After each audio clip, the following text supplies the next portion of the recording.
The Defense Intelligence of Ukraine conducted a large-scale air raid on Russian military bases in the temporarily occupied Crimea. According to DIU's Telegram post published on Wednesday, a helicopter, the ship Fedor Urupin, and more than 10 Russian raiders were damaged as the result of the operation carried out on the peninsula. Among other targets hit were 3 Russian high-value Panzer anti-air defense systems, estimated at around $15 million each. Very good and productive. That's how President Trump characterized his conversation with the Kremlin leader Putin. They had a phone call on Tuesday with discussions focused on a ceasefire and diplomatic efforts. Following the talks, Trump posted on his Truth Social that both sides agreed on a 30-day suspension of strikes on energy infrastructure. The readout, published by the White House, said the two leaders agreed the war should end with a lasting peace. However, the statement from the Kremlin stressed that Moscow demanded a complete halt to foreign military aid and intelligence support to Ukraine, describing it as a key condition for avoiding further escalation of the war. Additionally, Russia wants Ukraine to stop mobilization. At the same time, speaking to Fox News, Trump mentioned that aid to Ukraine was not part of the talks with Putin. We didn't talk about aid, actually. We didn't talk about aid at all. We talked about a lot of things, but aid was never discussed. Meanwhile, President Zelenskyy, speaking to journalists during an online press conference, stressed that productive peace negotiations are impossible without Ukraine's involvement. He emphasized that he does not want Ukraine to be treated as a mere item on the menu for the Russian leader Putin. According to Zelenskyy, Ukraine is ready to support proposals to halt strikes on energy infrastructure, though he still lacks the full details of the ceasefire plan discussed between Trump and Putin. We support all the steps aimed at ending the war. We will support them. But in order to support them, we need to understand exactly what we are supporting. When President Trump has time, he is a busy man. When he has time, he can call me anytime. He has my phone number. We are ready to talk through further steps with pleasure. We are skeptical when it comes to trusting the Russians. There is no trust in Putin. That's why I'm saying we need to understand how it will work technically so that we will not depend on their desire only. Drones struck a Russian oil refinery in the Krasnodar region, setting a pipeline and storage tanks on fire, according to local Russian Telegram channels on Wednesday. The blaze damaged the pipeline between storage tanks. According to local reports, no injuries or fatalities were reported at the site, although 30 night shift workers were promptly evacuated from the scene. Ukrainian cities came under heavy Russian attack only hours after the Kremlin leader discussed Russia's commitment to a peaceful resolution during a phone call with the US president. In particular, Moscow troops targeted a hospital in the city of Sumy. Rescuers evacuated almost 150 patients, including 9 people with reduced mobility, and eliminated the fire. The blast wave also damaged a children's medical center. Russian forces also struck a medical facility in the border area of the Sumy region, causing a large fire. The building was hit by 2 Russian drones. During the rescue operation, Russia targeted the site 5 additional times. The shelter where patients and medical staff were seeking refuge was partially destroyed, trapping 22 civilians inside. Later, they were freed by rescuers and transferred to a safe location. Overnight, Moscow attacked Ukraine with a total of 145 Shahed-type attack and decoy drones, 2 Iskander-M ballistic missiles, as well as 4 S-300 anti-aircraft guided missiles. 72 UAVs were downed by the Ukrainian Air Forces, while another 56 were lost in the area. 6 regions were affected as a result of the Russian bombardment.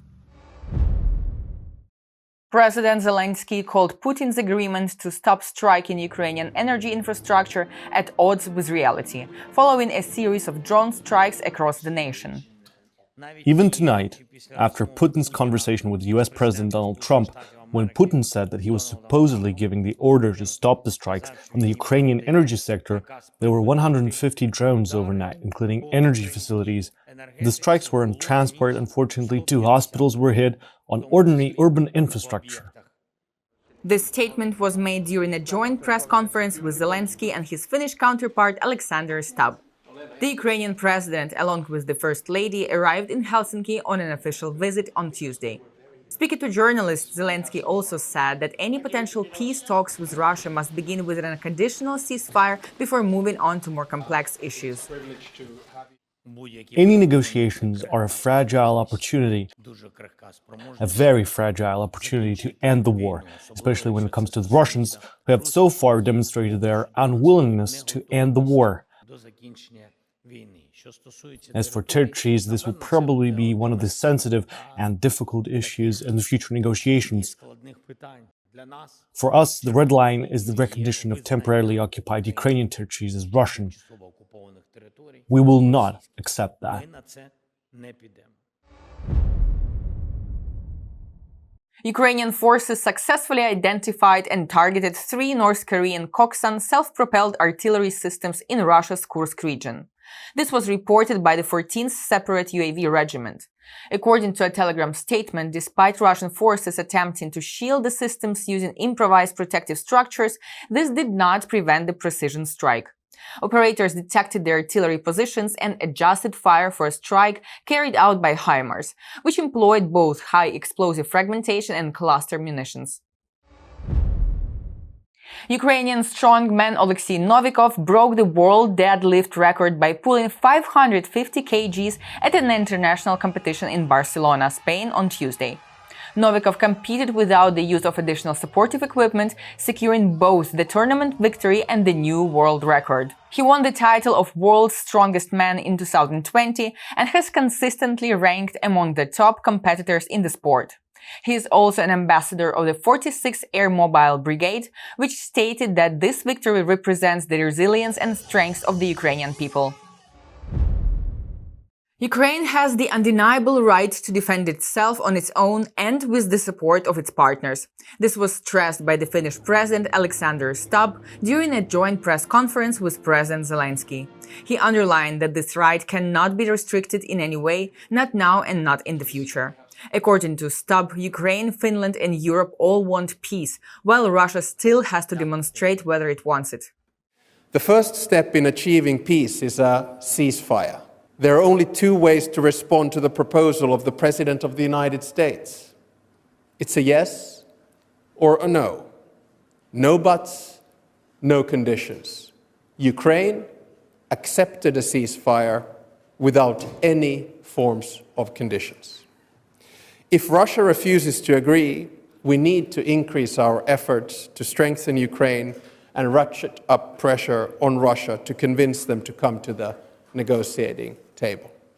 Stubb reaffirmed that Helsinki will continue its strong support to Ukraine, emphasizing that Finns understand what Ukrainians are going through. We will stand by your side for as long as it takes. Slava Ukraini. Героям слава! German Defense Minister Boris Pistorius accused Russia's leader Putin of playing a game after Russian strikes targeted Ukrainian infrastructure despite the preliminary agreement to temporarily halt attacks on energy facilities. It's actually nothing because it says to lessen attacks on exactly the infrastructure in Ukraine that is best protected. So it's a 0 number, if you like. And we've seen that the attacks on civilian infrastructure didn't let up in the first night after this supposedly groundbreaking great phone call. So Putin's playing a game, and I'm sure that the American president will be able to stand by and watch for long. 6 European countries called on the EU to urgently establish a clear roadmap for Ukraine's membership. The joint letter obtained by Politico was signed by diplomats from Sweden, Denmark, Finland, Latvia, Lithuania and Estonia. They urged the European Commission to produce concrete proposals to advance Ukraine's accession process, emphasizing the country's significant reform progress despite the ongoing war. The signatories called for action to ensure that Ukraine's membership in the EU is not delayed, reiterating the need for ambitious and effective decisions. It's also stressed in the letter that the enlargement process should be merit-based and free of obstacles stemming from bilateral disputes. The United Kingdom's support for Ukraine will continue unfettered, despite Russian demands. This was indicated by British defense sources on Wednesday morning in an article published by The Guardian.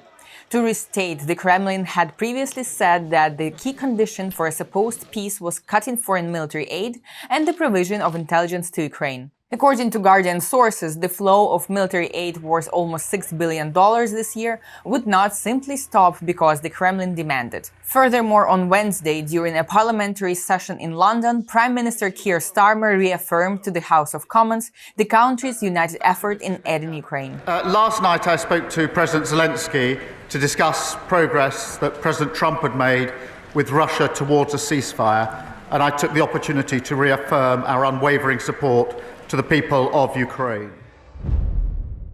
175 Ukrainian defenders returned home from Russian captivity as Kiev and Moscow held a prisoner exchange, one of the largest, according to the Ukrainian president. Zelenskyy also stated that another 22 Ukrainian defenders came back to Ukraine due to measures beyond the exchanges, seriously wounded among them.